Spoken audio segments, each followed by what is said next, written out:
इथे आहात हो तुम्ही? चला, दादाने बोलवलंय. तीर्थप्रसाद बाकी आहे ना अजून. चला. हो हो, तीर्थप्रसाद तर घ्यायलाच हवा ना. या. मंजिरी येतेस ना? चल निघूया.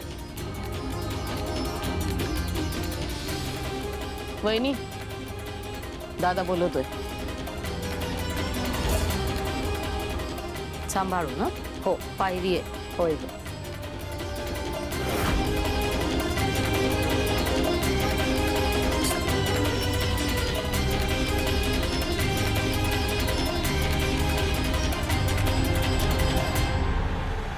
अगं बायको, वहिनींना आत्ताच का बोलवलंस? तीर्थप्रसाद तर राहिलाय फक्त. तीर्थप्रसादाला फार महत्व असतं रे लेकरा. तीर्थासारखं निर्मळ आणि पवित्र काहीही नाही. खऱ्या भक्तीचं सार म्हणजेच तीर्थ. देवाच्या आशीर्वादाची सकारात्मक ऊर्जा आपल्याला मिळते बाळा, आणि नकारात्मक शक्ती नाहीशी होते. आज तर मार्गशीर्ष महिन्यातला गुरुवार आहे. आजच्या पूजेचं आणि तीर्थाचं मोल खूप मोठं आहे रे बाबा. कसं काय आजी? अनन्या बाळा, त्याची एक गोष्ट आहे. गोष्ट? हो आजी सांग ना मला गोष्ट, मला ऐकायची आहे. हो हो सांगते हा. एक गाव होतं. त्या गावात एक चेटकीण होती. ती चेटकीण माणसाच्या रूपात राहत होती. तिने आपलं खरं रूप कधीच कोणाला कळू दिलं नाही. अगं ती जन्माला आलेल्या बाळांना मारून खायची. गावातली लोक खूप घाबरली होती ग. पण ती चेटकीण कुठे सापडतच नव्हती. पण देवीची लीला खूप अगाध आहे हे तिला माहित नव्हतं. मार्गशीर्ष गुरुवारचा दिवस होता. त्या दिवशी पूजेच्या नंतर त्या चेटकिणीला नाईलाजाने तीर्थ प्यावं लागलं. आणि मग तिचं खरं रूप सगळ्यांसमोर आलं. ते तीर्थ तिने प्यायचंच नाही ना. अगं तिने ते तीर्थ घेतलं नसतं तर सगळ्यांना तिचा संशय आला नसता का? आणि ती ते तीर्थ फेकूनही देऊ शकत नव्हती, कारण ती भस्म झाली असती. आजी, या तीर्थात एवढी शक्ती असते? हो.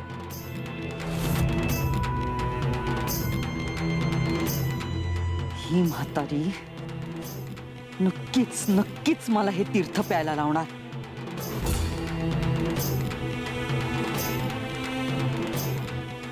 दादासाहेब, ते आपल्याला सोनाराकडे जायचं होतं ना? हो. चला मग निघूया आपण. चला. थांब ग पोरी. अगं आधी तीर्थ तर घेऊन जा. वेदा बाळा, मला देतेस ना तीर्थ? हो आजी.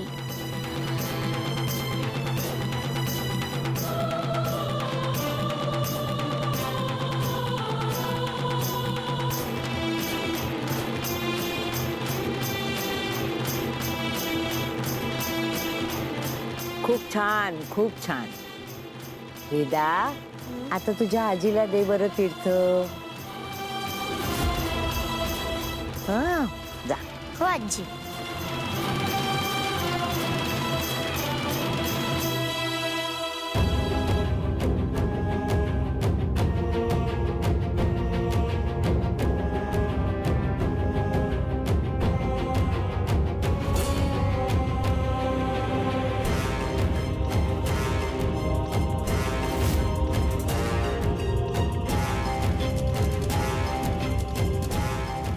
पूजेच्या नंतर त्या चेटकिणीला नाईलाजाने तीर्थ प्यावं लागलं. आणि मग तिचं खरं रूप सगळ्यांसमोर आलं.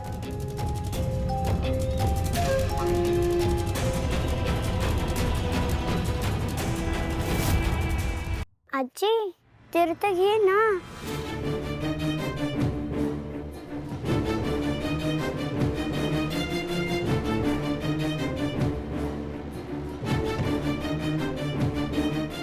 आजी घे ना गं तीर्थ.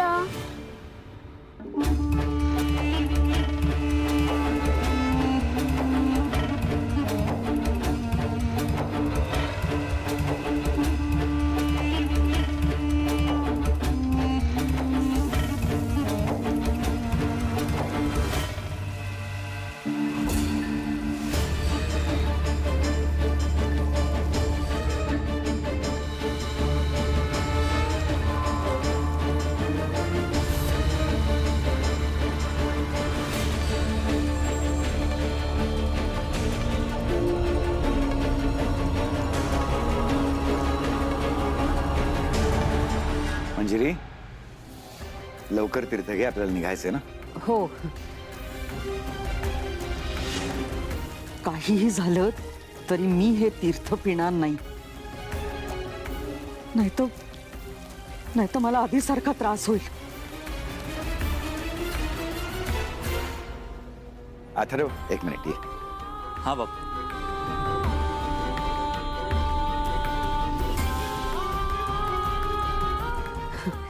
वेदा, तू सगळ्यांना तीर्थ दिलं, हो. पण तू घेतलंस का? नको आजी, राहू दे, मी नंतर घेते. असं कसं? मी देते. हे घे.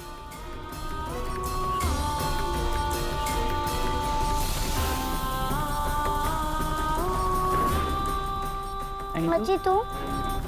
हो. ते तोंडाला लागले ते पुस.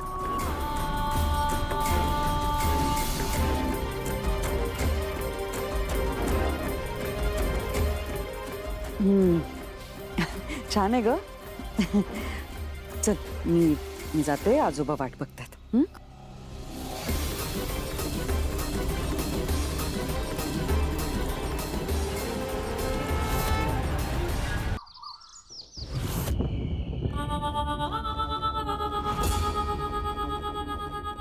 ही थेरडी का सतत घरी येते? हिच्यामुळे एखाद्या दिवशी माझा खरा चेहरा सगळ्यांसमोर येईल. मंजिरी, आज बरं झालं त्या सोनाराकडे जाऊन आलो आपण. एक महत्वाचं काम झालं आपलं.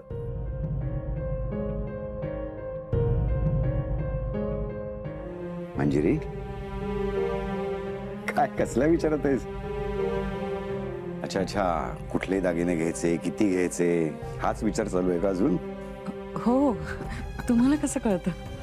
मंजिरी, अगं तुला हवे तेवढे दागिने घे तू. पण खरंच मला तुझं खूप कौतुक वाटतं मंजिरी. आज तू मीरासाठी सुद्धा दागिना सिलेक्ट करून ठेवलास. आता ती जेव्हा येईल ना, तेव्हा स्वतःच्या हाताने तिला दे. तुझ्याकडून किती शिकण्यासारखं आहे मंजिरी.